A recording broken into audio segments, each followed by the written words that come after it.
Bueno, arratsaldeon eta ongi etorri guztiak. 21. mendeko emakume idazleak, mujeres escritoras del siglo XXI, hauxe da Bidebarrietako programa honek duen izena, eta beste behin ere programa honek batu gaitu hemen ostegun honetan. Idazle asko pasatu dira programa honetatik, azkeneko Alicia Jiménez Barlet izan zen, baina bera baino lehenago Almudena Grandes, Dolores Redondo, Eva García Sáenz de Urturi, Maria Oruña eta gaur gurekin Nayat El Hachmi. Bera izango da gaur gure gonbidatua. Marrokon jaioa, 1979an jaiotzan, eta 8 urtekin Kataluniara joan zen bere familiarekin. Han bizitu da, ordutik, han bizi da, gaur egun ere, han ikasi zuen, han lizentziatu zen, beraz, esan dezakegu, idazle, Marrokon jaiotako idazle batekin gaudela, gaur egungo idazlea, 21. mendeko idazlea, Katalunian bizi dana, eta bere ama hizkuntza, amaziga duena. Creo que digo bien si digo azul o azul. Azul, sí, esto es una forma de saludo en amazigh, digamos. Sería como nuestro agur, porque vale tanto para recibir como para despedir. Fíjate que es una palabra que se usa mucho en los ámbitos de reivindicación amaziguista, pero en cambio la zona de donde yo vengo, que es la zona del Rif, no era costumbre usar porque el saludo, digamos, de raíz árabe, que es el de desear la paz, ha suplantado o ha sustituido a azul. Pero sí, yo creo que se usa tanto tiene un cierto parecido, ¿no? Sí, podríamos decir que sí, es corto, es breve, sí. Sirve para recibir, para despedir. Y así que le vamos a decir azul, porque no me voy a atrever con esta otra palabra. En el diccionario he encontrado tinkliwin. Buenas tardes. Sí, también es dentro del ámbito de esto del amaziguismo. Sí, sí. Esta expresión la usaba incluso Ignacio Martínez de Pisón en una novela que tiene sobre Melilla, sobre los judíos de Melilla, y en un momento dado sale esta buenas tardes, sí. En amazigh, esta expresión. Bueno, digámosle bienvenida, benvinguda, ongi etorri, a esta cita con el programa Escritoras del siglo XXI de la Biblioteca Bidebarrieta. En este programa tenemos ocasión de hablar con una escritora del siglo XXI, una conversación que se prolonga 3/4 de hora aproximadamente, y después la conversación se abre para que todos participemos en esta entrevista-conversación. 2 palabras en torno a Nayat El Hachmi. Nació en Nador en 1979. Con 8 años se fue a vivir a Vic, a Cataluña. Allí se licenció en Filología Árabe. Publicó en el 2004 el ensayo Yo també soc catalana, en el 2007 L'últim patriarca, con el que ganó el prestigioso premio Ramon Llull de las letras catalanas. Con La hija extranjera ganó el San Joan de narrativa, más tarde vendría La cazadora de cuerpos, y ahora Madre de leche y miel, que nos convoca especialmente esta tarde aquí. Mare de llet y miel, porque usted lo escribió en catalán. Sí, está escrito originalmente en catalán. ¿Y no lo ha traducido usted? No, lo he revisado a fondo porque tengo ese privilegio de poder leer esa lengua, entonces de pulir muchas cosas que igual yo no las diría nunca como propone la traductora, pero no lo he traducido yo. Yo creo que el proceso de autotraducción debe de ser bastante complicado.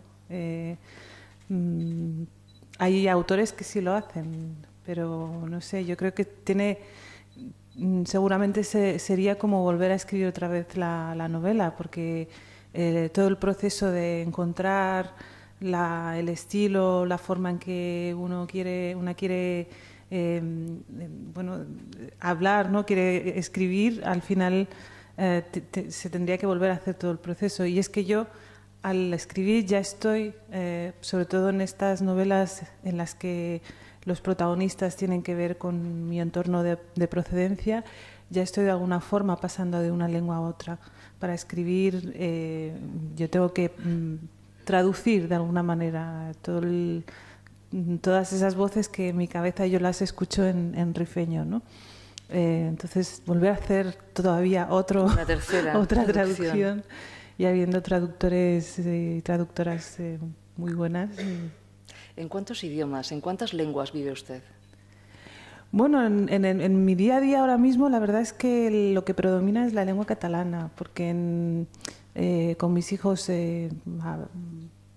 terminé hablando catalán, con el mayor empecé proponiéndome muy firmemente a hablar en rifeño, pero claro, yo había venido ya de pequeña, entonces me había escolarizado en catalán y también mis amistades, mi entorno inmediato era mayoritariamente catalán, aunque también castellano, pero sobre todo catalán. Entonces se me hizo como muy difícil el hablarle a mi hijo en catalán, en amazic, en rifeño.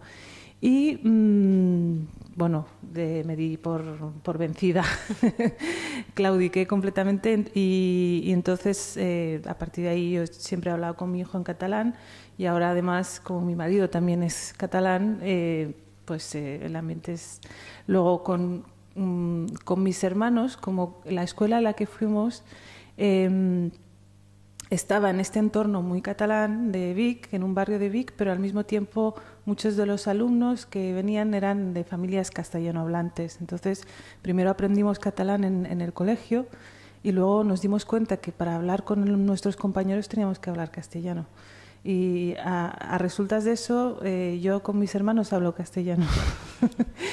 Y con mi madre es con la que principalmente conservo la lengua rifeña, con quien hablo la lengua rifeña, ¿no?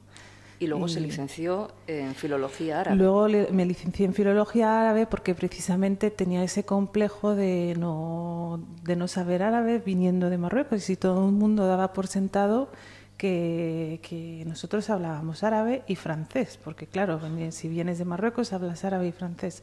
Entonces siempre tenía como esa sensación de estoy defraudando continuamente porque no respondo a las expectativas, ¿no? Luego la filología árabe tampoco me sirvió para hablar muy bien árabe porque es un proceso muy largo y es un amor para toda la vida acabar hablando bien árabe.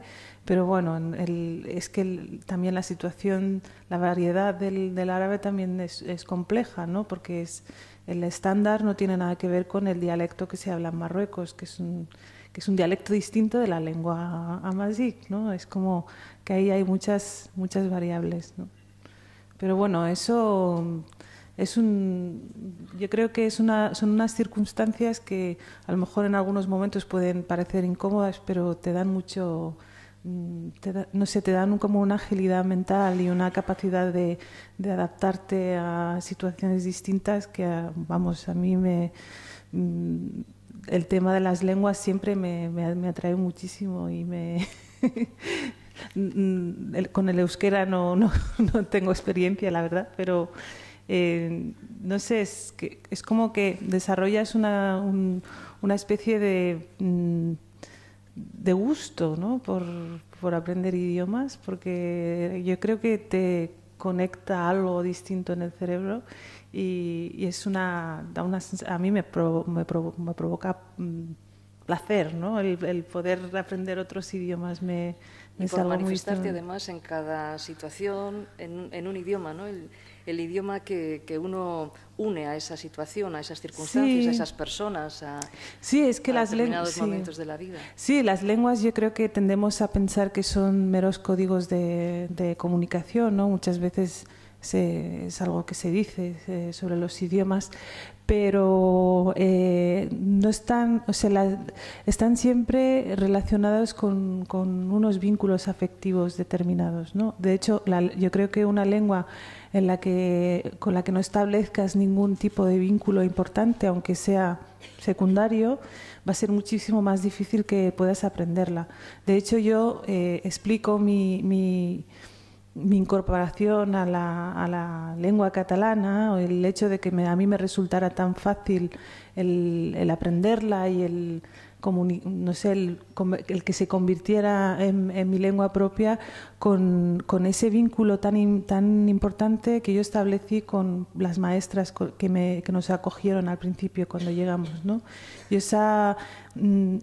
a veces se puede creer que aprendimos catalán porque la escuela ya era en catalán. No, aprendimos en catalán porque esas personas que nos acogieron, que además nos trataron con toda la normalidad, ¿no? con mucha calidez, tuvieron un poco la generosidad de compartir su propia lengua con nosotros, ¿no? Y eso, cuando estás en ese momento de cambio, el tener esas figuras de referencia para donde agarrarte es algo muy importante, ¿no? Eso ocurrió cuando llegaron a Vic. Usted tenía 8 años. Tenía 8 años, sí, eso ocurrió. Y hablaba entonces. Amazic.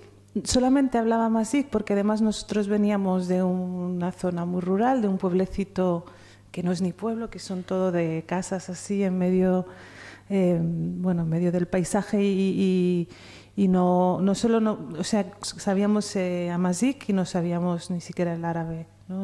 Porque ahí en esta zona uno aprende árabe y puede llegar a aprender francés si pasa por el proceso de escolarización. Pero si no, es por eso las mujeres no habían sido arabizadas hasta ahora, ¿no? Estaban, o sea, conocían solamente esta lengua, ¿no? Y cuando llegamos a Vic, pues no sabíamos. De hecho, empezamos a hablar la lengua que nos hablaron y sin saber muy bien qué es lo que era, ¿no? Hasta luego descubrimos la complejidad de la situación lingüística. Pero bueno, mi padre llevaba aquí ya unos años y mi padre hablaba catalán con sus amigos y nos presentó en esa lengua, ¿no? O sea, que era algo muy, muy presente, ¿no? Un choque lingüístico habitual cuando se llega a otro sitio que se superó, en su caso, además, con la escolarización y con todo el entorno. Sí, yo creo que por eso no lo vivimos como un choque, porque resultó, yo recuerdo como un proceso muy fácil, incluso muy apasionante, muy estimulante. Bueno, a los 8 años todo tiene que ser así, si no es así es que algo falla, ¿no? Pero no recuerdo como una experiencia traumática. Nos hemos reunido sobre todo para hablar de esta novela Madre de leche y miel, y me gustaría, si le parece, leer el primer párrafo, porque yo creo que nos introduce muy bien en la historia. Hablaré para vosotras, hermanas, hablaré para deciros cuanto queráis escuchar. Esta voz mía os narrará los hechos que desconocéis de aquella que salió del mismo vientre que vosotras. Dadme té para calentar mi lengua y cerrad la puerta, porque estas palabras mías no pueden salir de aquí. Son solo para vosotras, vosotras que podéis entenderlas y guardarlas, sin revelarlas al mundo, que todo lo juzga. Así empieza esta novela en la que la protagonista es Fátima, una mujer que tiene que salir, tiene que huir de Marruecos y llega a Cataluña, igual que usted lo hizo en ese momento, en su momento. ¿Cómo construyó el personaje de Fátima? ¿A quién recordó? ¿En quién se fijó? ¿Qué es lo que quería contar con ese personaje de Fátima? Bueno, en primer lugar, en Fátima yo creo que están muchísimas mujeres con las que yo conviví, primero en ese entorno de origen, en esos 8 primeros años, y luego ya cuando emigramos también en Vic, donde al cabo de un tiempo empezamos también a relacionarnos con otras familias, y todas ellas, tanto las mujeres de mi familia en origen como las que luego nos encontramos ahí, contaban todo el tiempo esto que cuenta Fátima, cómo empieza la historia diciendo: os voy a contar lo que ha ocurrido todo este tiempo. Ellas continuamente realizaban esas narraciones con todos los elementos que nosotros en nuestro contexto solo conocemos a través del escrito, ¿no? Pero que ellas tienen a nivel oral, ¿no? Entonces es todo un mundo bueno, de historias, muchas de ellas personales, de hechos que les han pasado directamente, pero luego historias de otras mujeres, de otros momentos, ¿no? Y todo ese relato, todos esos relatos van como tejiendo toda una serie de vínculos afectivos, de vínculos familiares, bueno, de enseñanzas también a través de todo ese mundo relatado, ¿no? Pero sí, Fátima sería, yo creía que fuera un poco una especie de personaje que recogiera todo ese malestar que viven las mujeres como ella, tanto en el lugar de donde vienen como la sociedad patriarcal en la que crecen, las condiciona y les genera toda una situación de desarraigo incluso, pero luego también en el momento de la emigración, ¿no? Como el malestar, los sentimientos, las contradicciones, todo lo que les provoca ese cambio tan importante, ¿no? Fátima es una mujer que es muy fuerte, le toca ser muy fuerte. De hecho, en algún momento ella dice, y me convertí en hombre. No estaba designada para acometer esos trabajos y esas decisiones, pero en un momento tuvo que comportarse como un hombre. Pero fíjate que son mujeres, estas que yo he conocido, que todas son muy fuertes, muy trabajadoras, tienen una fuerza incluso física impresionante, se encargan de unas tareas muy duras dentro de este entorno rural, pero al mismo tiempo, al no tener un trabajo remunerado, siempre están con la idea de que su lugar es de alguna forma secundario, ¿no? Su lugar es de segunda y les... No sé, yo quería que se viera cómo la educación las va de alguna forma condicionando en relación a sí mismas, ¿no? A cómo se ven ellas mismas y cómo ven sus cuerpos, cómo ven todo lo que les ocurre, ¿no? Entonces esta idea de que el que sale y se va, el que trabaja fuera, el que bueno, tiene este trabajo remunerado, todo esto es cosa de hombres, ¿no? Entonces ahí ella misma se dice, bueno, me convertí en hombre porque los hombres son los que trabajan fuera, ¿no? Los que y bueno, es una de las de las ideas que se va repitiendo. Bueno, tampoco nos cuesta tanto, yo creo, reconocer todo eso, ¿no? Aquí hace tampoco tantos años las mujeres para casarse tenían que dejar el trabajo si es que estaban trabajando, así que también se convertían en personas sin esa libertad de decisión, ¿no? Que da el trabajo propio. Claro, ese es un cambio muy importante que va a vivir Fátima, pero lo curioso es ver que ella ya era una mujer trabajadora antes de emigrar, ¿no? Porque ya se ocupaba desde muy pequeñita, porque además en esta zona de donde venimos, desde que las niñas levantan 2 palmos del suelo ya están encargándose del hermano que viene después, al cabo de poco se están encargando de otras tareas que les van enseñando y que les van inculcando. Entonces siempre están trabajando, pero ese trabajo está completamente invisibilizado, ¿no? Hasta el punto de que ni siquiera el hecho de ser unas mujeres muy responsables con sus obligaciones no les garantiza que ellas puedan tener un lugar, ¿no? Ahí hay una de las hermanas de Fátima que en un momento dado es la hermana mayor, que es un poco como muy rebelde, que no se conforma con todo ese sistema en el que ha nacido, y entonces hay un momento dado en que se rebela contra lo que le están preparando, que es un matrimonio concertado, ¿no? Y dice, bueno, nosotras somos buenas para trabajar, para cargar los camiones de tierra que traen, para hacer todas las tareas domésticas, para ayudar incluso con nuestras propias manos a construir la casa en la que vivimos, pero luego no tenemos ningún derecho a quedarnos en esta casa o a considerar que este es un sitio tan nuestro como de nuestro hermano varón, ¿no?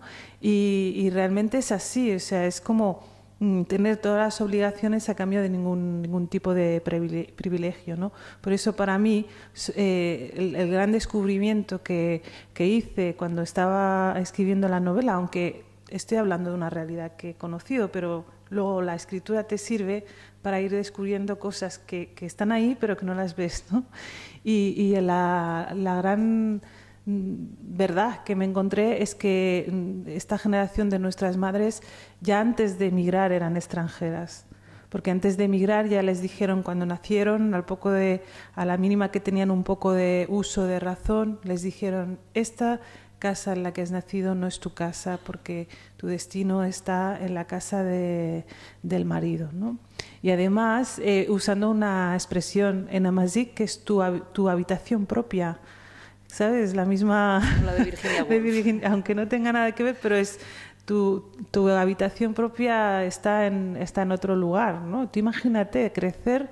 Yo nunca me había... O sea, esto, ya digo, lo había visto, lo había vivido yo personalmente, porque en la casa que se hizo mi padre toda la vida haciéndose la casa como buen inmigrante, que era el objetivo de inmigrante, y además esperando todos la casa, que tardó un poco, tardó como 20 años. Y luego cuando realmente se construyó había un cuarto para cada hermano hombre. Y para nosotras tenemos ahí habitación de invitadas, muy generosamente. Pero claro, eso dices, es que ya me estás expulsando, de hecho, ¿no? No me estás permitiendo pertenecer. Luego, no es raro que nuestra relación con el país de origen como mujeres sea distinta que la que tienen nuestros hermanos, porque yo no me siento igual cuando voy a Marruecos. Ahora sí, un poco... como soy un poco más mayor, ya cuesta menos, ¿no? Pero yo no me puedo sentir igual si de entrada me estás diciendo que no tengo un sitio que me sea propio aquí, que igual no nos importa porque estamos viviendo aquí, no tenemos ninguna intención de volver. Pero otras cosas que también influyen en esa relación, ¿no? Con el origen, en esa dificultad a la hora de sentirte como parte de allí, es, por ejemplo, el acceso al espacio público que tienen los hombres. Evidentemente, aunque se haya flexibilizado en muchos aspectos, sigue siendo distinto.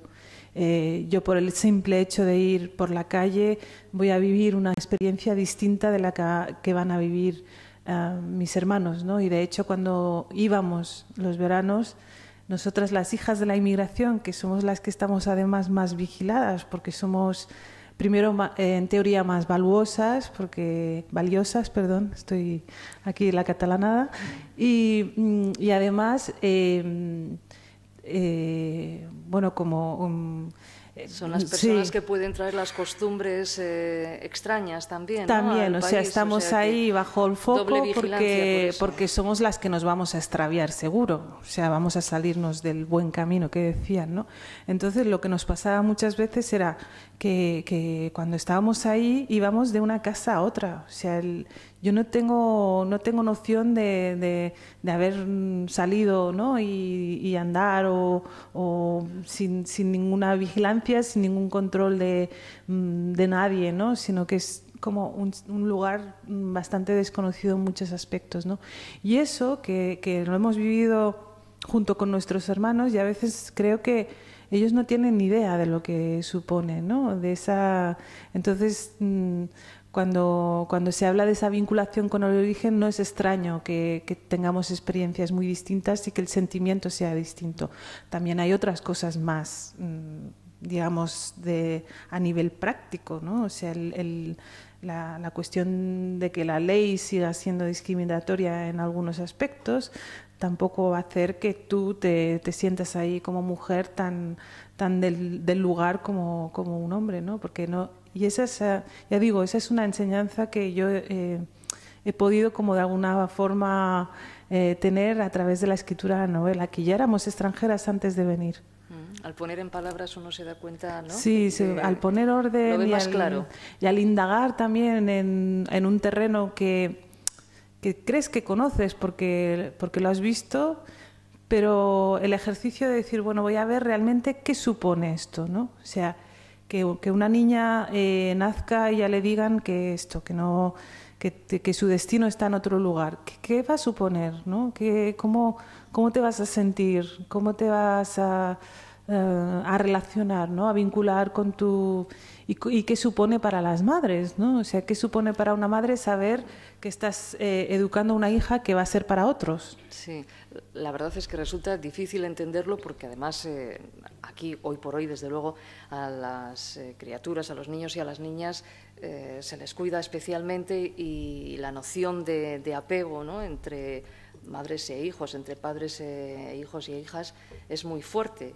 Entonces es difícil de entender que las madres y los padres asuman desde que esa criatura viene a este mundo que en pocos años, si es niña, se va a marchar a otra casa. Sí, sí.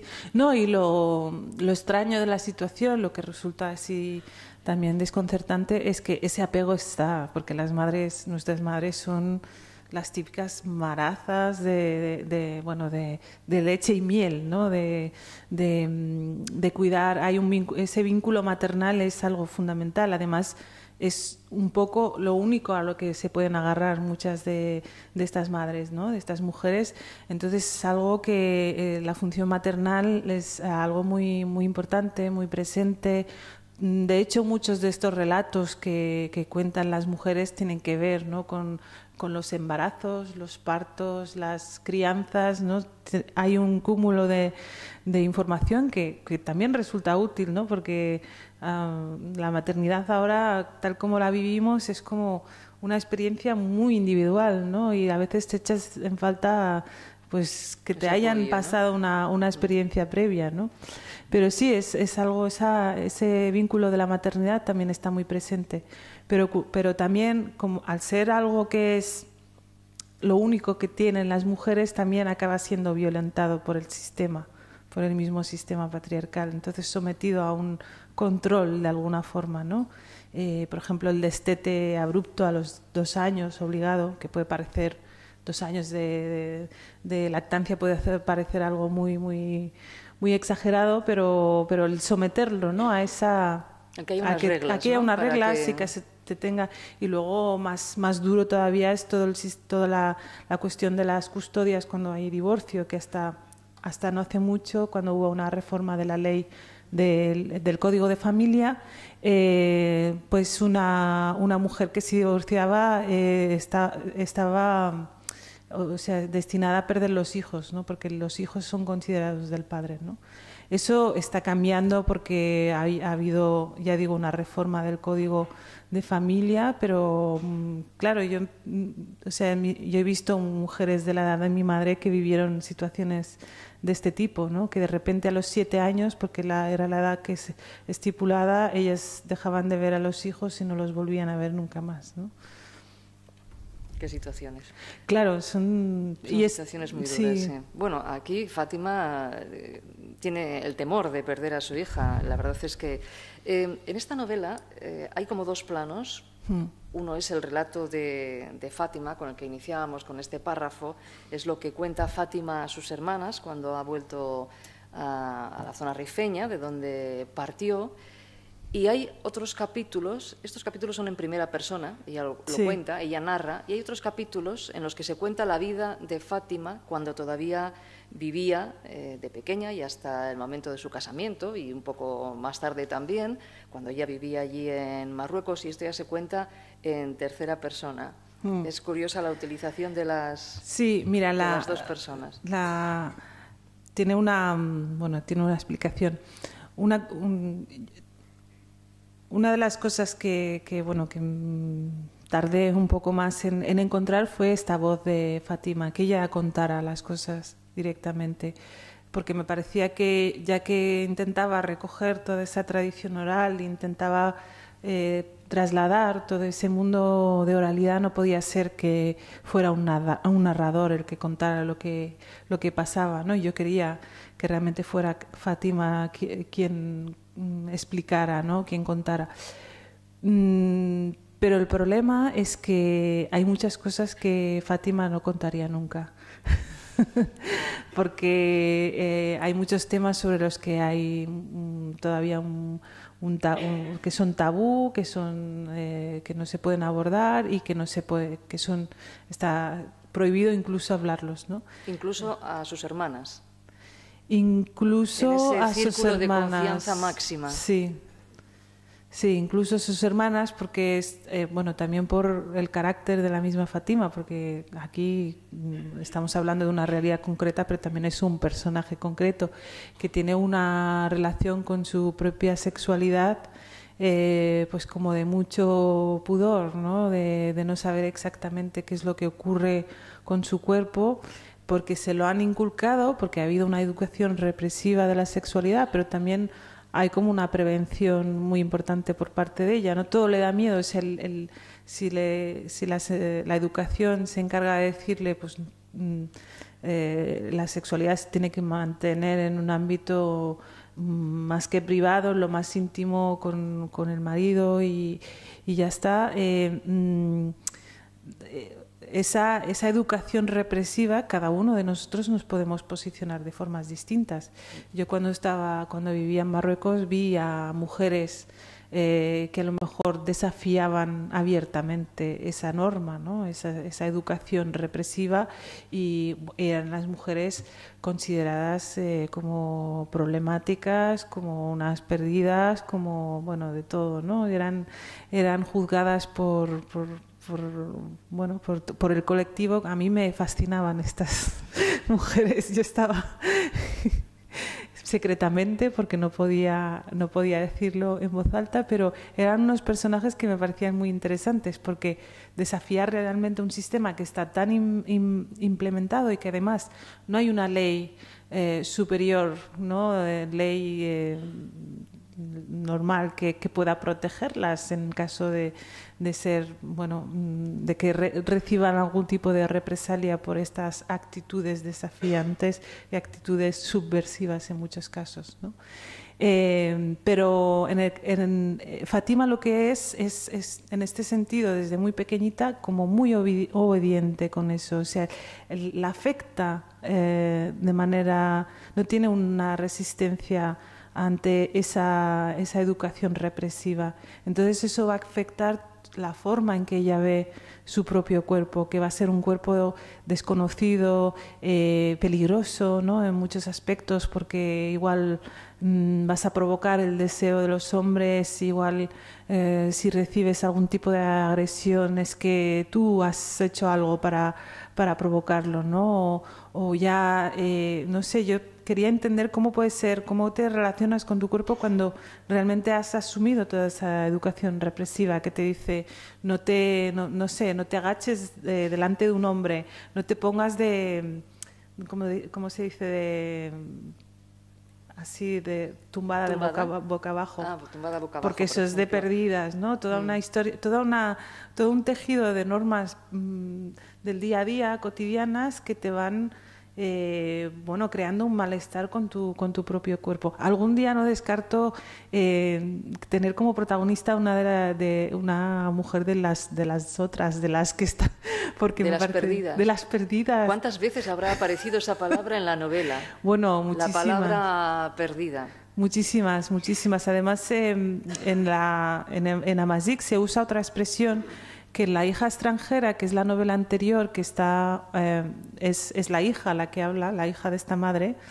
Yo la usé, haciendo como un calco literal del Amazigh, que es partidora de faenas. Pero luego la gente no lo entendió muy bien y pensé, vamos a quitarlo, porque si no se interrumpe la lectura, también resulta engorroso, ¿no? Pero la expresión que se usaba era literalmente esa, partidora de tareas, en el sentido de alguien que tú estás no sé, concentrada en tu trabajo, imagino, y es la interpretación que yo acabé haciendo, estás ahí concentrada en tu trabajo y viene y te distrae del trabajo, ¿no? Entonces eso es un comportamiento de alguien y bueno, detrás supongo en el trasfondo está que lo que más te distrae del trabajo debe ser la sexualidad, ¿no? Y el sexo, ¿no? Y el deseo, y el deseo, ¿no? Y las ganas de hacer y cosas que te produzcan satisfacción, seguramente. Entonces ahí con la hija extranjera, como era la voz de la hija que estaba reflexionando también sobre la lengua y también intentando entender el trasfondo que está detrás de todo esto, pues me permití ponerla así literalmente. Pero sí, las otras, las transgresoras, ya digo, a mí me parecen con la distancia admirables, ¿no? Porque eran criticadas, eran parias sociales, luego les costaba casarse, por ejemplo, y eso era una situación terrible, porque no tenían, la única salida era el matrimonio, ¿no? Para sobrevivir, ¿no? Sí, porque sí, si no, y en cambio vivían? desafían todo eso y bueno, y ejercen un tipo de libertad en unas situaciones muy, muy complicadas, ¿no? Hablando de expresiones, esta de partidora de faenas o la que interrumpe el trabajo, hay otra expresión que me ha llamado la atención, las mujeres, las madres, cuando, ¿cómo era?, que revientan. Que revientan, sí. Una expresión que las madres utilizan bastantes veces, ¿no? Sí, y bueno, es que esta novela ha sido como también un proceso de ir a indagar, a ver qué significaba todo eso, ¿no? ¿Qué era todo eso? Y realmente, claro, hablaban de que si una mujer, bueno, una madre la hace sufrir muchísimo a un hijo, pues al final va a acabar reventando, ¿no? Y la cuestión es que había madres que literalmente acababan reventadas de tanto embarazarse, parir, y porque esto ahora puede parecer algo como muy, muy lejano, pero la maternidad intensiva, así repetida una vez detrás de otra, pone en riesgo la salud de la mujer, ¿no? Y durante mucho tiempo ellas no tenían ninguna forma de poder controlar esa natalidad. De hecho, hay un libro muy interesante que es una antropóloga, Ursula Kingsmill-Hart, que se va a un pueblecito del Rif, en este caso de Alhucemas, y convive con las mujeres que están ahí. Creo que esto era en los 70, no sé si los 60 o los 70, y cuenta todo. En el libro cuenta su día a día con ellas, ¿no? Y la primera cosa que le preguntan las mujeres con las que se encuentra es cómo hace para no tener hijos. Cuáles son sus métodos anticonceptivos, cuando el momento que todavía la píldora no estaba al alcance de todo el mundo. Y la otra cosa es cómo consigue que no se le caiga el pecho, porque todavía no, en ese pueblo en concreto todavía el sujetador no era algo que se usara mucho, ¿no? Pero luego yo recuerdo de pequeñita, por ejemplo, debates entre las mujeres sobre el uso de la píldora anticonceptiva en los 80s, ¿no? Y como algunos maridos se oponían y algunas mujeres las tomaban a escondidas del marido porque realmente no querían estar todo el tiempo pariendo y criando y embarazándose otra vez. Y además es que es un riesgo para la salud, y además en un entorno donde no hay una atención médica al alcance, ¿no? Había mujeres que se morían de parto todavía, ¿no? Otra expresión, hablando de expresiones, no me acuerdo en qué página estaba, cuando dice que en amasik, aburrimiento y tristeza... Es la misma palabra. Es la misma palabra, sí. Aburrimiento y tristeza. Sí, sí, que es muy curioso porque... sí, no, las lenguas es lo que tienen, que no están organizadas todas de la misma forma, ¿no? Entonces, ahí... yo cuando quiero preguntarle a mi madre si está triste o está aburrida, uso más o menos la misma, bueno, no más o menos, me usa la misma palabra. Pero bueno, el aburrimiento tiene algo de tristeza también, ¿no? Puede no ser triste, pero... Sí, bueno, de alguna manera uno se solidariza mucho con Fátima, ¿no? Y con su fuerza y con la capacidad de reacción que tiene. En otros momentos claudica un poco desde nuestro punto de vista, digamos que que a veces toma decisiones que cuando estás leyendo la novela dices, pero hombre, después de todo lo que has hecho, ahora vas a echarte para atrás, vas a dar este paso que es muy retrógrado, que no puedes hacerlo. Sí, a mí Pero la verdad, sí, que... no, a mí o sea, me costó ponerme en esa situación y decir, bueno, ¿cómo puedo entender, cómo voy a entender esto, ¿no? Y al final, con este proceso de la escritura que te lleva a indagar más allá de lo que tú conscientemente puedas comprender, pues pude entender que a veces somos podemos llegar a ser muy valientes, a desafiar muchas leyes, ¿no? Y a sobreponernos a situaciones muy difíciles, pero que también podemos tener miedo, ¿no? Y el miedo es el peor consejero del mundo, o sea, nos hace hacer cosas terribles, ¿no? Yo creo que lo que le pasa a Fátima en un momento dado es que tiene muchísimo miedo, y miedo de perder su origen, miedo de perder a su hija, miedo de quedarse absolutamente sola. Entonces esa es la peor consejera del mundo, el miedo. Porque destaco de una de las páginas del libro, cuando dice Fátima, una verdad profunda que he llegado a entender en todos estos años: no somos nada sin nosotros. De alguna manera, sí, a la hora de tomar esas decisiones que no entendemos después de toda esa trayectoria que ha llevado tan difícil y tan de enfrentarse con lo que tuviera que enfrentarse para salir adelante, seguramente esa necesidad de los otros, ¿no? Y de ser reconocida de nuevo en su casa. Claro, yo he intentado eso, ponerme en esa otra situación, porque creo que para los hijos la experiencia migratoria es distinta. Pero para las madres, yo me imagino el momento en el que te das cuenta de que la migración es definitiva, que no es un cambio temporal, no es una estancia que en un momento dado vas a volver, porque además no tienes dónde volver. Entonces, darte cuenta de eso, yo creo que tiene que producir una sensación como de abismo, ¿no? De decir, ya está, o sea, todo mi mundo, todo un mundo en el que yo era, ¿no? Era en relación a mis hermanas, en relación a mi madre, en relación al lugar, ¿no? Al paisaje, a lo cotidiano. Eso ya no lo voy a tener nunca más, ¿no? Y entonces ahí yo creo que hay un momento de duda muy importante que viven la mayoría de familias inmigrantes, ¿no? De asumir esa... que eso es algo definitivo. Fíjate que incluso a mí, que yo de pequeña, que nunca me he planteado ni para nada, ni por asomo volver, ni nada por el estilo, el darme cuenta de que mis hijos, para mis hijos esa realidad que yo viví les queda tan lejos, ya me provoca una sensación muy extraña y muy... no sé, como de tristeza pero al mismo tiempo dices que o sea, no hay más, no hay otra, ¿no? O sea, es que es algo que es inherente al mismo proceso de integrarte, de echar raíces en el sitio en el que vives. Y evidentemente yo no quise estar diciéndoles a mis hijos que siempre miraran atrás, ¿no? Que estuvieran todo el tiempo pendientes más de su origen que del sitio en el que están viviendo, porque ellos tienen derecho a ser del lugar donde viven. No les voy a inculcar una pertenencia virtual, ¿no? O en otro lugar que además va a ser una visita de vez en cuando y poco más, ¿no? Pero sí que darte cuenta de que eso es un cambio irreversible, o que, no sé, a mi hija le cuento cosas de cuando era pequeña y te dice... No se las cree. No, está fascinadísima. O sea, me dice, cuéntame ese cuento de cuando vivías en Marruecos. Y yo digo, si no es cuento, si es verdad.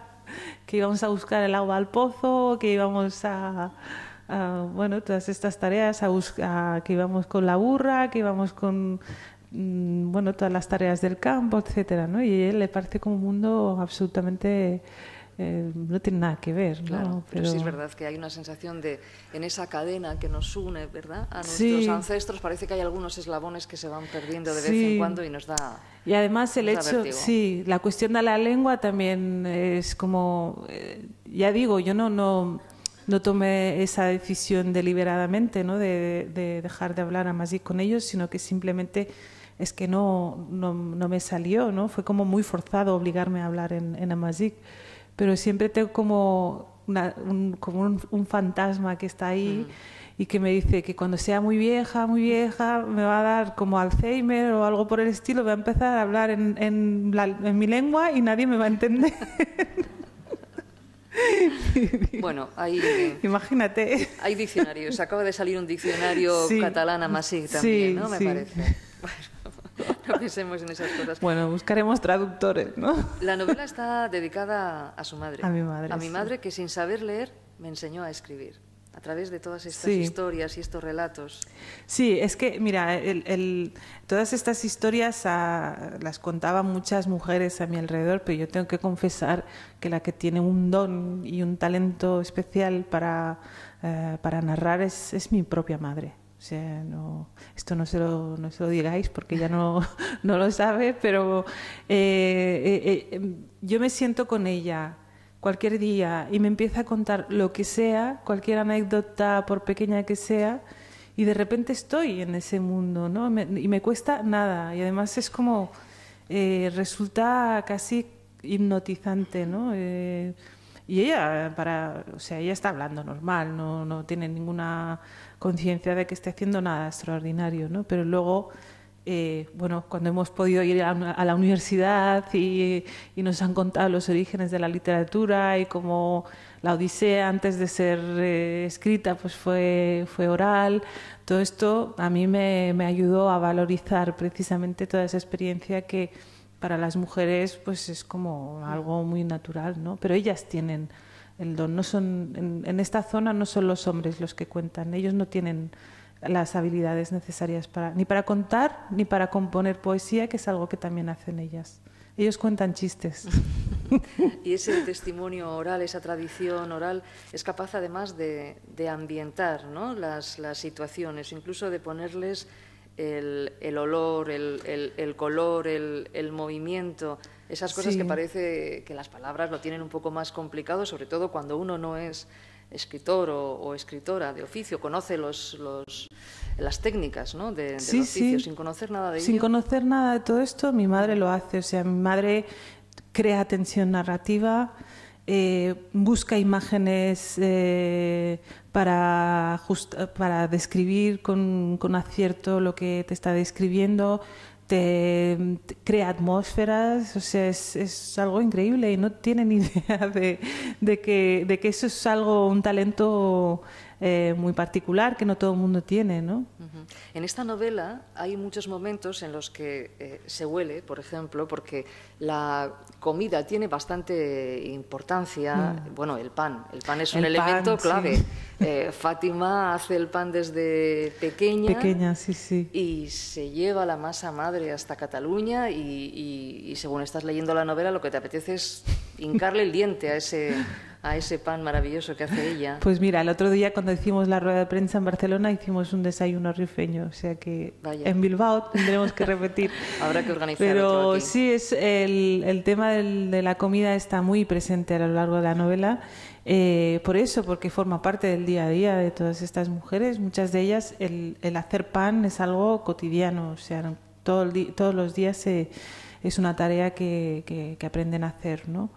Pero luego también porque simboliza muchísimo ese vínculo entre las mujeres, cómo se cuidan las unas a las otras, un poco remitiendo al título, ¿no? El título es Madre de leche miel, que hace referencia a una cita de Erich Fromm en El arte de amar, que dice: todas las madres pueden dar leche, pero solo algunas pueden dar miel.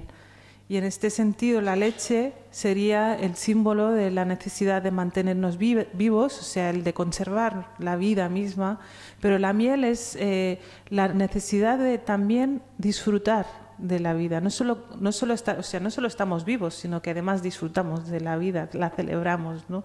Y ahí yo creo que muchas de las mujeres que aparecen en la novela enseñan esa necesidad de sobrevivir a los hijos, de conservar la vida, pero también les enseñan a disfrutar de las comidas del día a día, les reparten la comida, los trozos de la carne, y también las celebraciones, ¿no? Los momentos de fiesta, los momentos de... también, o sea, esa transmisión también está, ¿no? Que a pesar de que las condiciones son muy duras y de que las circunstancias les van a la contra, no dejan nunca de disfrutar ellas de la vida y además enseñar esa necesidad también de disfrutar de la vida. Luego la comunicación también está muy presente. Fátima cuando llega a Cataluña no conoce más que la Masic y en esos momentos, además, no sé en qué año se situaría la acción de la novela. Esto en los 80s, a finales de los 80s, porque luego todo cambió. O sea, por ejemplo, la situación administrativa de la inmigración, cuando se entró dentro de Schengen, del espacio Schengen, que creo que fue en el 91, las restricciones para la inmigración marroquí fueron muchísimo más presentes, ¿no? Entonces la frontera se cerró muchísimo. Antes se podía viajar de Marruecos a España con un pasaporte. Nosotros vinimos con un pasaporte, no vinimos ni con un trámite, ni con un visado, con nada. Y estuvimos un tiempo en el que la situación de no tener una tarjeta de residencia no suponía estar en una situación de ilegalidad. Y luego se empezó a hablar de esa necesidad de tener el permiso de residencia y se endurecieron muchísimo los trámites y ahora es casi imposible. O sea, casi imposible no solamente el obtener un permiso de residencia normal y corriente, sino el del reagrupamiento familiar. Hay muchísimas familias que les cuesta muchísimo más sí, pero también o sea, era una época mejor en este sentido porque era más fácil a este nivel, pero también como no había tanto, o sea, había desconocimiento de las personas que veníamos de Marruecos, pero no había tampoco prejuicios, ¿no? Muchos prejuicios que luego fuimos se fueron adquiriendo, ¿no? Se fueron adquiriendo y poco a poco esos prejuicios además parece que se extienden como la leche derramada. Pero no sé, yo la recepción, ¿no? que nos hizo las personas del barrio al que fuimos a vivir, yo no recuerdo en un primer momento ninguna actitud de rechazo, ¿no? Así abierta al menos, ¿no? Pero luego, entre que fuimos más y que empezaron a ocurrir también cosas a nivel internacional, pues la percepción empezó a cambiar. Hablaba de la comunicación porque además de que Fátima lo pasó evidentemente mal, porque cuando llegas a un país desconoces el idioma, desconoces las maneras de moverte, eso es muy duro, y hay un momento en el que dice los tiempos antes de hablar son tiempos de no saber, de no ser personas del todo. La importancia que usted le da, ¿no?, a la capacidad de comunicarse y de poder mantener esta relación con los otros. Sí, bueno, es la etapa preverbal que los niños podemos observar hasta unos 2 añitos, ¿no? Que es cuando empiezan a hablar de verdad, pudiéndose expresar enteramente, ¿no? Y en algún sentido ella, Fátima, vuelve a esa etapa preverbal, porque en la novela también se cuenta mucho todas estas etapas de crianza, ¿no? Cuando estamos todavía que no podemos comunicarnos con palabras y nos comunicamos con el cuerpo, ¿no? Es el cuerpo el que transmite. Por eso ya en el momento de la migración de alguna forma es como si volviera a esa etapa preverbal con la hija, ¿no? Es como que la relación, bueno, vuelven así juntas, pegadas la una a la otra y es aunque es la hija con la única con la que puede hablar de hecho su idioma, ¿no? Pero sí, esta reflexión sobre el tema lengua está más presente en la hija extranjera, pero es un elemento muy importante. O sea, qué significado emocional tan importante tiene la lengua que hablamos, la forma en que la hablamos, con quién la hablamos, todo eso es algo que me sigue fascinando. De ahí esa situación también que vive Fátima cuando se da cuenta de que su hija, cuando se escolariza, está perdiendo el idioma en el que se comunicaban madre e hija. Cada vez parece que le cuesta más hablar en amasí y habla mejor en catalán, que todavía ella, Fátima, no lo entiende. Sí, claro, eso también tiene que ser muy, muy duro para nuestros padres, porque de repente nos convertimos en otros, ¿no? Nos convertimos en extranjeras, que todos los hijos, de hecho, cuando llegan a cierta edad te parecen extranjeros, de repente se convierten en algo que no habías previsto y dices, ¿dónde está mi niño? ¿No? Pero claro, en el caso de esta situación todavía más, porque de repente la hija habla un idioma que ella apenas domina, de repente tiene como unas aspiraciones, unas necesidades, unos comportamientos que le son completamente ajenos, ¿no? Entonces, desde la perspectiva de los hijos y de las hijas, a lo mejor durante mucho tiempo nos sentimos como muy, bueno, como pidiendo explicaciones a nuestras madres porque no habían entendido, pero luego te lo miras desde el otro lado y dices, a ver, claro, con qué rapidez tiene que adaptarse a todas las situaciones, ¿no? Ya se ha adaptado al paisaje, al lugar, y luego encima se tiene que adaptar a que los hijos se quieran convertir en algo y que además renunciando a una parte que para ellas es muy importante, ¿no? Es ficción, es una novela, sí. Es Fátima la protagonista, pero como siempre tendemos a buscar esos paralelismos con la vida real, y además Fátima hace ese viaje Marruecos-Cataluña con una hija de 7 años. Sara tiene 7 años cuando hace ese viaje. Usted tenía 8 años cuando hizo el viaje. Así que, ¿cuánto hay de lo suyo en esto y cuánto hay de lo escuchado, de lo visto, de lo...?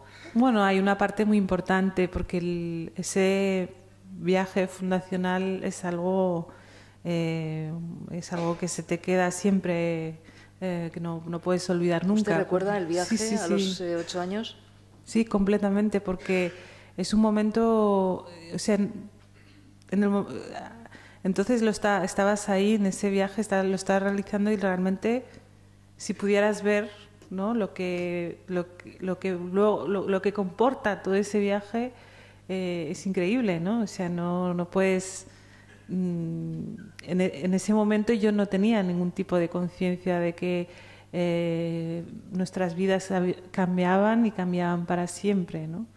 Y que lo trastocaba todo, ¿no? Que ese recorrido lo trastocaba todo absolutamente, ¿no?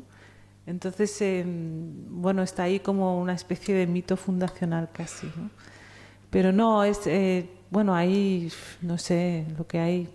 A veces ni yo misma sé exactamente dónde acaba lo mío y dónde empieza lo de los demás.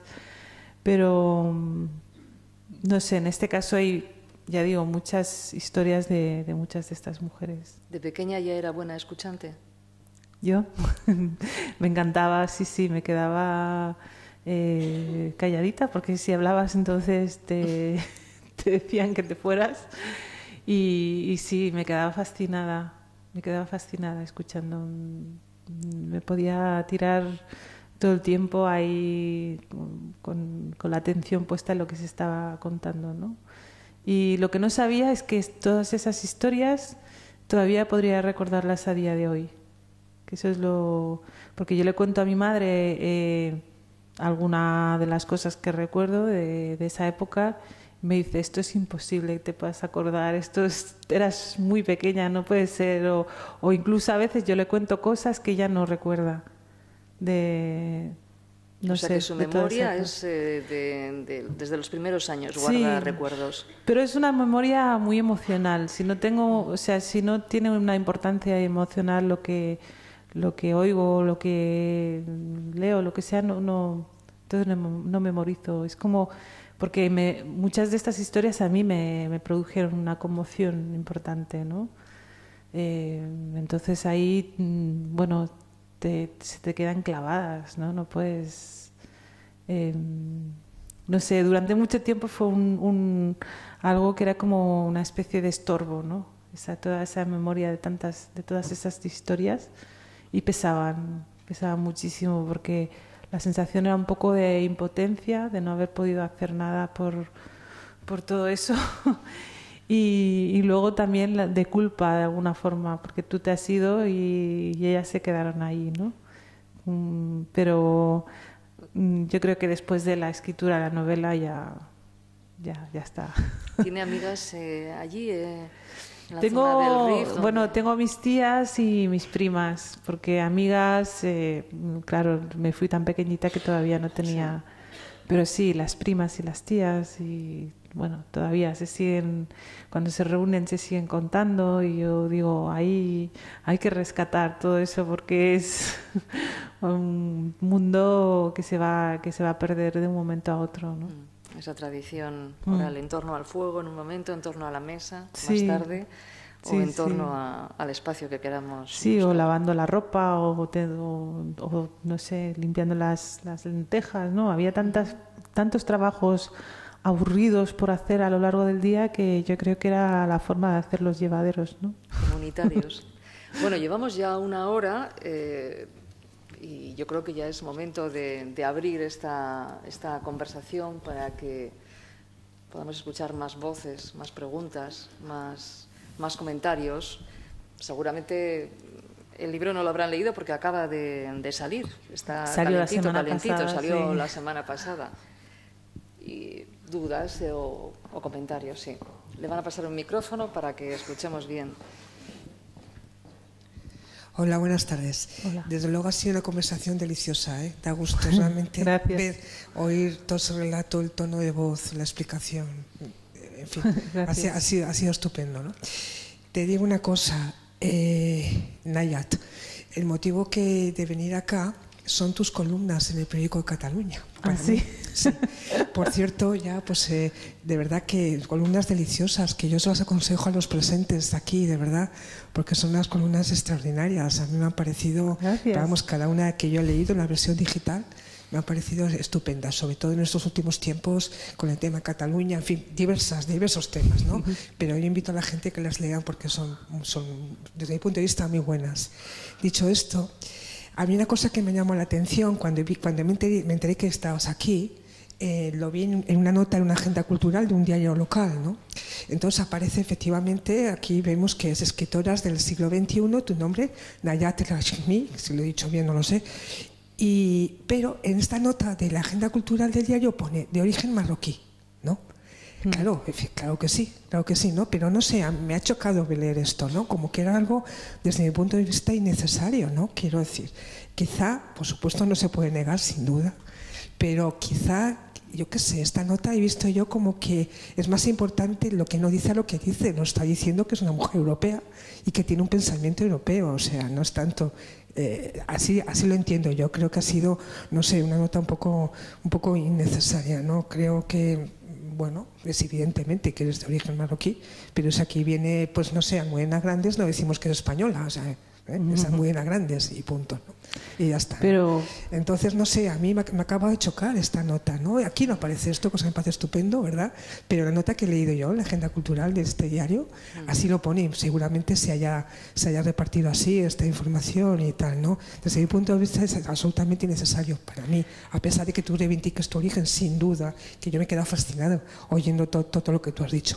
Eso por una parte. Y por otra parte, ¿qué opinas de esta, no sé, arabofobia, ¿no? Arabofobia que hay, ¿no? Contra lo árabe, ¿no? Toda esta suspicacia, todo este rechazo, ¿no? En parte de la sociedad, por lo menos española. Bueno, la nota yo creo que igual el objetivo era un poco situarme, ¿no? De forma rápida y sin entrar en detalles. Y bueno, yo puedo entender que se haga alusión a ese origen. Y aún gracias que es un origen, porque en otros sitios la forma de presentarme es escritora marroquí afincada en Cataluña. Que dices, desde hace 30 años afincada, Pero bueno, no me lo toma mal porque creo que es una forma de decir las cosas deprisa para que se entienda rápido, ¿no? O sea, para que no tener... La verdad es que siempre resulta difícil a mí presentarme, ¿no? Siempre tienes que estar diciendo como más palabras, ¿no? Sí. Pero bueno, el tema del rechazo y del racismo es algo con lo que supongo que preguntabas por eso, ¿no? La arabofobia te refieres al racismo de toda la vida, ¿no? Porque ya lo estaría, no quiero decir islamofobia porque ya lo estaría concretando. Y como no quiero hablar de religión, sencillamente, sí, yo tampoco. Porque no todo, porque ahora menos todo es, o sea, por eso te quiero decir. Sí, no, a mí también me molesta que ahora todo sea islamofobia cuando es el racismo de siempre. O sea, yo toda la vida he vivido situaciones de racismo y nunca no sé, ahora se llama de otra manera, pues, alguna motivación tendrá, pero bueno, es parte con lo que tenemos que convivir, ¿no? Es algo que está ahí. Yo creo que los acontecimientos recientes no van a ayudar para nada a hacer menos visible ese rechazo, pero también hay que... Yo estoy como haciendo, desde los atentados, sobre todo de Barcelona, estoy haciendo como un ejercicio de intentar ver las dos caras de la moneda, porque a veces ves todo ese rechazo, pero también es cierto que está lo demás, ¿no? Está toda esa gente que nunca, no solamente no te ha rechazado, sino que además ha trabajado intensamente en favor de esa integración, ¿no? Estamos muchísimas personas que llevamos muchos años intentando, ¿no? Hibridarnos de alguna forma, ¿no? Intentando construir algo común y haciendo esfuerzos para formar parte de esta sociedad y para que, no sé, que ese origen no se convierta en un problema y al mismo tiempo que el camino sea de doble dirección, ¿no? Y eso no hay que olvidarlo en los momentos de ese tipo de hechos que provocan unas crisis muy, muy importantes, ¿no? Yo lo digo porque cuando el día de los atentados, que estábamos en casa y íbamos a salir, pues vivimos en un barrio de Barcelona donde están las fiestas de Gracia, que se adornan las calles, íbamos a salir a ver los decorados de las calles y de repente nos enteramos de la noticia. Entonces tuvimos como una reacción de empezar a mirar a nuestro alrededor y a ver si instintivamente, sin pensarlo mucho, a ver si nos estaban mirando distinto, ¿no? Y de repente había un señor ahí al lado que empezó a mirarme mucho a mí. Y mi marido, que no es nada paranoico, no tiene nada dice, es que le voy a decir algo porque te está mirando todo el rato, ¿no? Y yo pensaba, ya está, ya hemos roto todo esto que hemos construido, ¿no? Y de repente el señor me dice, tú eres la escritora, ¿verdad? Entonces, ahí esa anécdota a mí me hizo reflexionar mucho y darme cuenta de que ese fenómeno del terrorismo también tiene como objetivo el provocar esa separación, ¿no? Entonces, si el trabajo tiene que ser en las dos, es que digo bandos, pero para mí no es bandos, porque yo no veo... O sea, no veo dónde empieza uno y acaban los otros, ¿no? Pero hay que poner en valor todo lo que hemos trabajado hasta ahora, ¿no? Y que somos muchas personas, porque luego se convocó una manifestación de la comunidad musulmana y a una amiga que también es una pareja mixta, que él es marroquí y ella es de aquí. Yo le preguntaba, oye, ¿nuestros hijos qué son? ¿Son comunidad musulmana o no son común? Porque yo no entiendo esta necesidad de separar entre unos que... y era una reacción precisamente para intentar evitar ese rechazo que iban a provocar los atentados. Pero no nos olvidemos de que realmente aquí hemos hecho un trabajo muy a fondo, que se tiene que hacer más extensivo, que tiene que llegar a todas las capas de la sociedad, pero hay algo construido, al menos en donde yo vivo. Yo creo que hemos contribuido en muchos aspectos a hacer ese conocimiento mutuo, ¿no? Entonces no hay que olvidarlo. El racismo evidentemente existe tiene una expresión feroz, ¿no? Ahora que en el momento en que la gente se ve legitimada por el hecho de que han ocurrido estos atentados, ¿no? Pero yo creo que es algo que está ahí y que surge cuando se producen, ¿no? Porque el que sabe distinguir entre quien atenta y quien no, yo creo que no le hace falta ningún tipo de pedagogía para darse cuenta que no todo el mundo está en el mismo, no podemos poner a todo el mundo en el mismo saco, ¿no? Bien, yo también llegué a Nayat El Hazmi a través de las columnas del periódico de Cataluña, después de haber leído Azken Patriarca, traducido del catalán al euskera por Jesús María Zalacain. Bueno, tanto en las columnas como en el libro Azken Patriarca, el último patriarca, se narra, yo percibo el proceso de liberación personal de una mujer. Entonces, mi pregunta era en relación... bueno, tú como escritora catalana, como ciudadana catalana, no sé qué pesa más o qué influye más, cuál de los dos ejes influye más en tu vida y en tu obra, si es la procedencia masij o la cultura religiosa musulmana. No, la religiosa musulmana para nada, porque soy atea, entonces no es, o sea, más bien es algo contra lo que he tenido que batallar, porque yo creo que en muchos aspectos la religión sirve precisamente para legitimar y para imponer ese orden patriarcal, ¿no?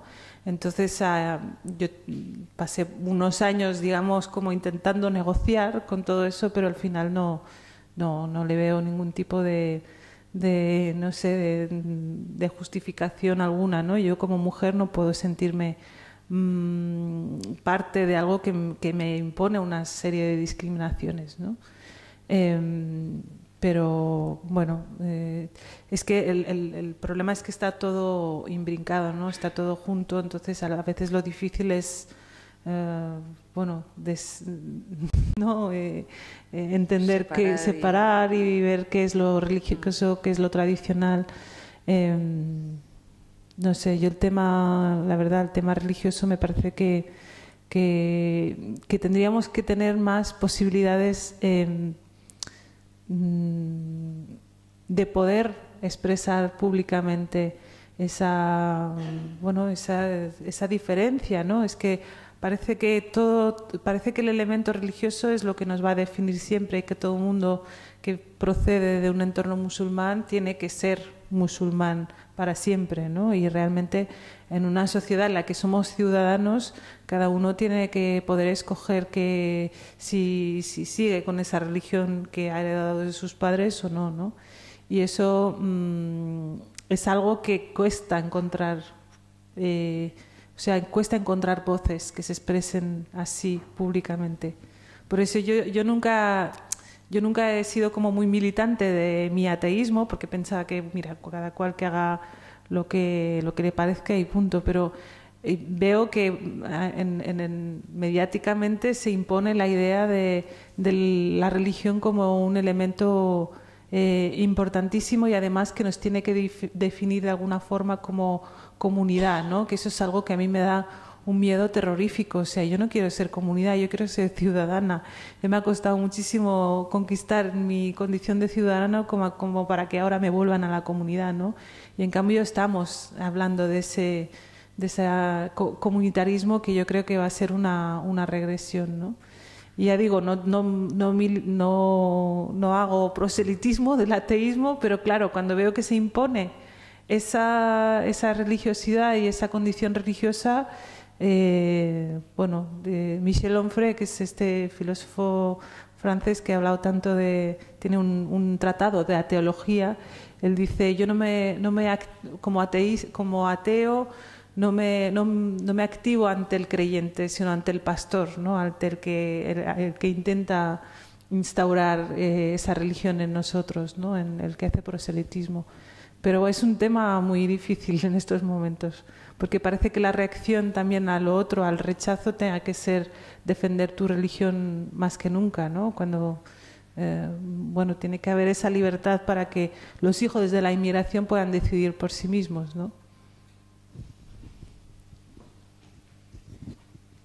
Hola, Yo he venido precisamente por leer su novela en castellano, La hija extranjera. Yo le tengo que decir que para mí fue un libro muy duro, muy difícil, muy rasposo de leer. Me costó mucho acabarlo porque, claro, por momentos veía como confirmados mis prejuicios y por otro los desafiaba también, Entonces, claro, seguimos con la cuestión de la libertad de las mujeres. ¿Usted cree que esa frase que me ha gustado mucho de que las mujeres, las madres, cómo se sienten criando a las hijas que van a ser para otros? En aquella novela que era el personaje que vivía ese desgarro entre la fidelidad a sus orígenes y a sus puntos de referencia, a su tradición y lo que ella quería ser. ¿Usted cree que las hijas de quizá tercera generación son educadas para ser las hijas de otros o para ser las dueñas de sí mismas? Gracias.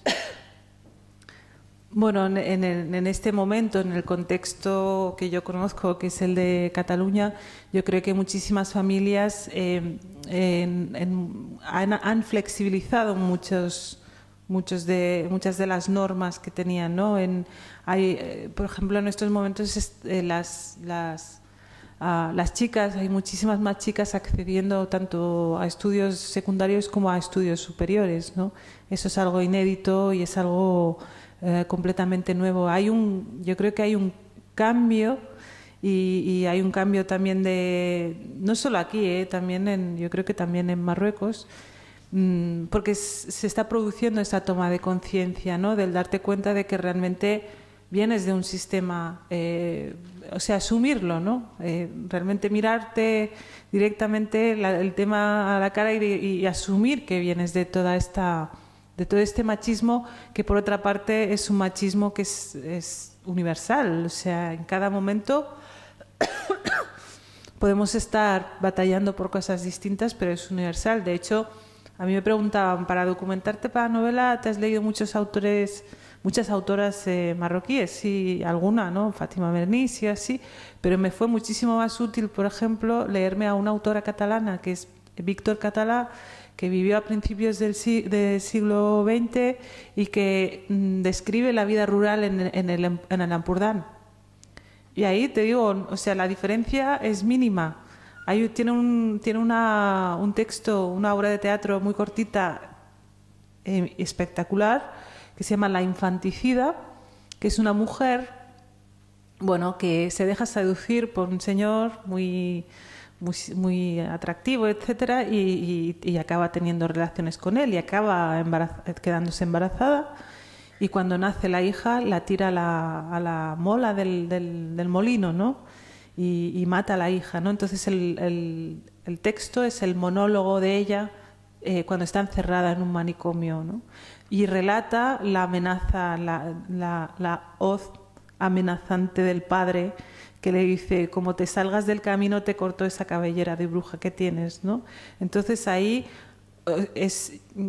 a mí el darme cuenta de que ese contexto machista no es solo de donde yo vengo, sino que es de donde venimos todas, me permite más libertad a la hora de poder abordar todas estas cuestiones, porque si no, si tengo que estar pensando si fomento estereotipos o no, ahí me quedo mudita porque se convierte en un condicionante muy importante, ¿no?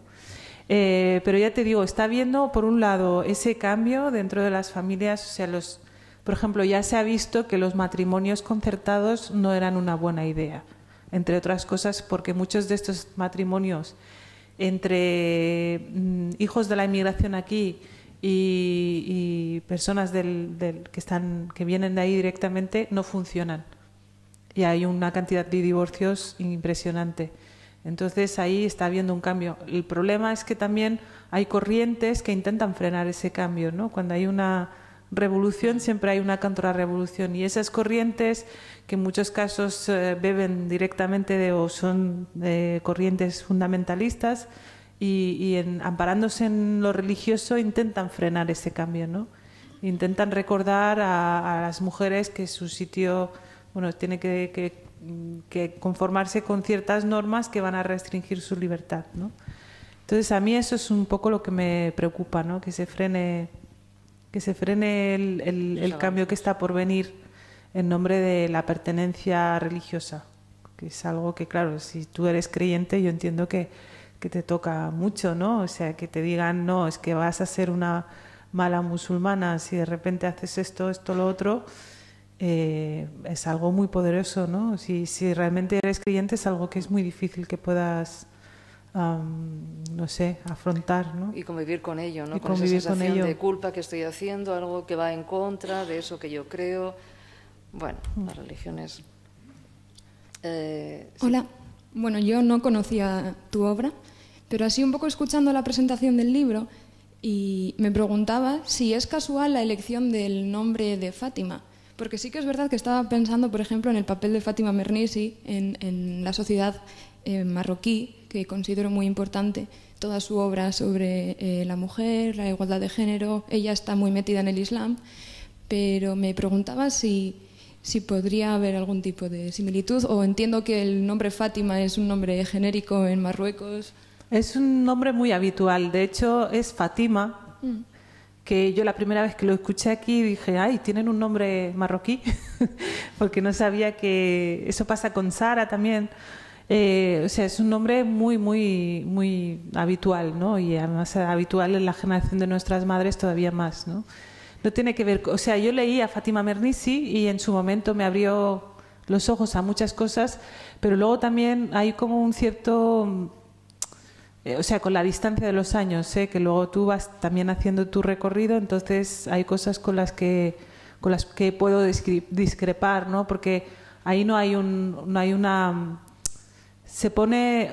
O sea, hay un poco de crítica al tema religioso, pero no hay no se propone otro modelo absolutamente distinto, ¿no? Me parece muy interesante la labor de recoger, por ejemplo, los testimonios en alguno de sus libros, el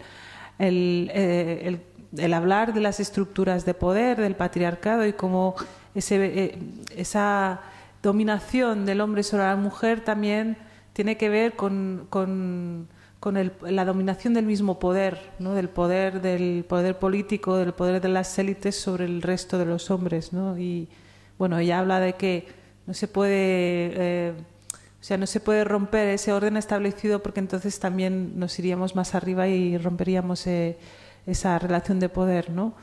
Pero tienes que tener en cuenta que Fátima Mernissi, por ejemplo, pertenece a una clase social alta. Entonces yo leí las memorias que hizo sobre su infancia en el harén y claro, para mí es algo como muy exótico, incluso siendo de Marruecos, porque la situación o sea, ella por ejemplo describe la vida en el campo de la abuela, no sé si era la materna o la paterna, como una vida de libertad, ¿no? Y yo creo que ahí, bueno, igual la situación suya particular es así, pero en el campo las mujeres no son más libres, simplemente pueden acceder a un espacio fuera de casa, pero para realizar unas tareas determinadas, y no te entretengas demasiado por el camino y no hables con nadie y no te salgas porque o sea, el control social es brutal igualmente, ¿no? Entonces ahí es donde yo veo un poco de diferencia con Mernissi, ¿no? Que pertenece a otra clase social distinta. Entonces, entiendo que no habría que generalizar a todo lo que es Marruecos, sino distinguir probablemente entre la zona rural y la zona urbana. Sí, pero bueno, también es que son muchos elementos las variables, ¿no? También la variable de la clase, yo creo que tiene mucho, o sea, mira, ahora recientemente leí un libro de Laila Slimani, que es esta marroquí francesa que ha ganado el último premio Goncourt.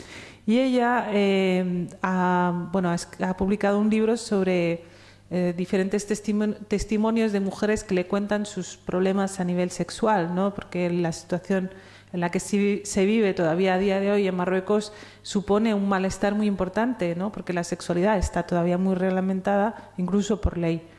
Entonces ella decía, yo pertenezco a una clase social alta y gracias a eso yo no noto mi condición de mujer en Marruecos, porque si tengo prohibidas las relaciones sexuales antes del matrimonio, yo sé que pagando al funcionario de turno el soborno necesario, yo puedo saltarme esas normas.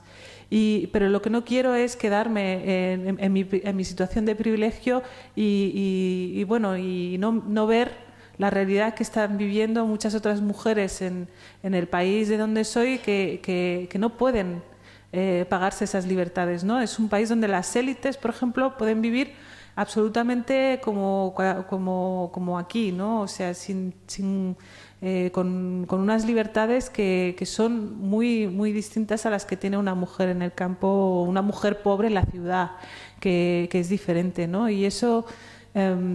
bueno, hay que tenerlo en cuenta, ¿no? Es una variable muy importante.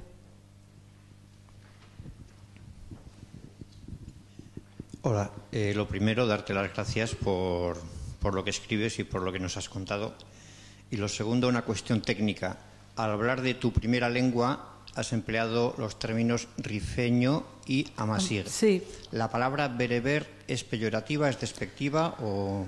Bueno, yo no estoy habituada al uso de la palabra bereber, o sea, yo me familiarizé con esta palabra mucho después de llegar a Cataluña, ¿no? No es un término que yo creo que tiene algo de peyorativo. En todo caso, no es precisa. Yo digo amazigh y rifeño porque la lengua amazigh tiene muchas variantes dialectales distintas, pero unas variantes tan alejadas las unas de las otras que nos cuesta entendernos entre nosotros. O sea, yo hablo con alguien del Atlas y no me cuesta muchísimo entender. Realmente ha habido como un proceso de evolución muy importante y no...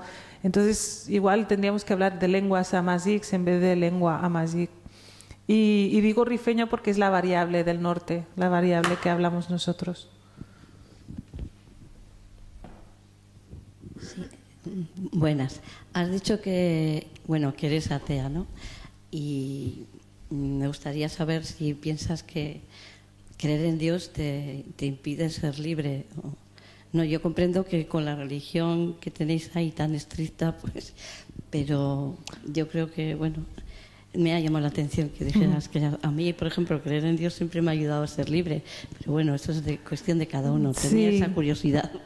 No, yo no soy atea porque me tocara, o sea, no porque nací en el Islam soy atea, sino que fue fruto de un proceso, digamos, de reflexión personal que realicé, no sé, cuando tenía 17, 18 años y que me llevó a darme cuenta de que no es difícil que Dios exista. Lo siento decirlo con todo el respeto por las personas creyentes, pero es una postura, digamos, que parte más de un proceso filosófico que del proceso de rechazo a mi religión de origen, ¿no?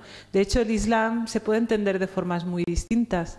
Hay interpretaciones muy diferentes. Y, por ejemplo, una corriente que me parece muy interesante es la del sufismo, ¿no? Que es una rama del Islam muy espiritual que